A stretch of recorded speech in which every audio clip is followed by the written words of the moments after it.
how can we live our lives joyfully and meaningfully? How can we live our lives of true freedom, meaning and purpose? We need to live a life of detachment. A life of detachment does not mean to say that we don't care or we don't feel for anything. But we have to live a certain kind of tension in life. Don't be a slave to what is passing in this world.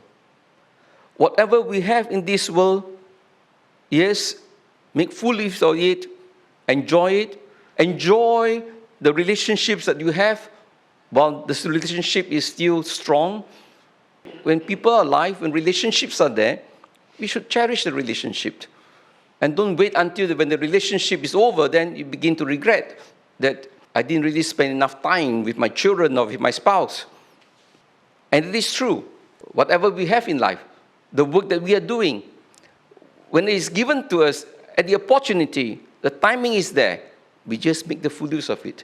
Otherwise, later on, we will regret that we have allowed all these to pass. So, it is important that we live in the present as fully as we can. Living fully in the present does not mean to say that we have no hope for the future.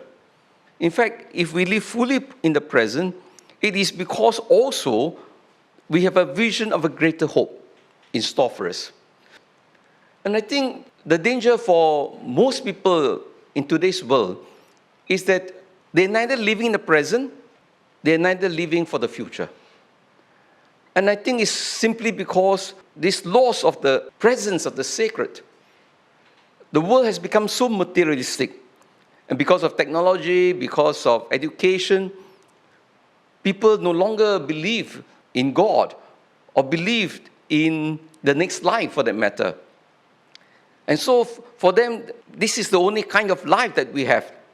We just live this life without a future, without a direction.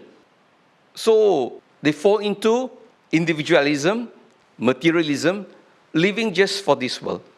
Then a time will come also, even for those people who enjoy the pleasures of this world, pleasures of this life, after some time you say to yourself, what am I living for? Is life just a question of enjoying myself, going for holidays, have a good dinner? There must be something more. And I think today if people have given up hope in life, it's also because they fall into despair. Not because they are poor, because not they have wants, but despair because they have nothing that they are happy about. In life, it is a question of being open to the grace of God. And to live this creative tension in life always is neither one or the other. In fact, it is this tension of suffering, of feeling hungry, of being rich, of plenty, sufficiency. All these bipolar realities help us to be dynamic in life, not to stay static. Whether you are hungry or whether you are full, they must teach us about what is life, what is the purpose of life. If you are disadvantaged, it can also bring life because it makes you work hard. It makes you appreciate a lot of things in life. It helps you to appreciate the sufferings of others.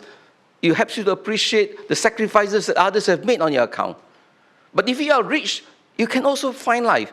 If you use that riches to better the lives of others, to give meaning and purpose to others, to bring happiness to others, that also gives life. In other words, happiness in life is not a question of this or that. I think we should take everything and embrace everything that comes our way. Good or bad, we can use it for good or can use it for bad.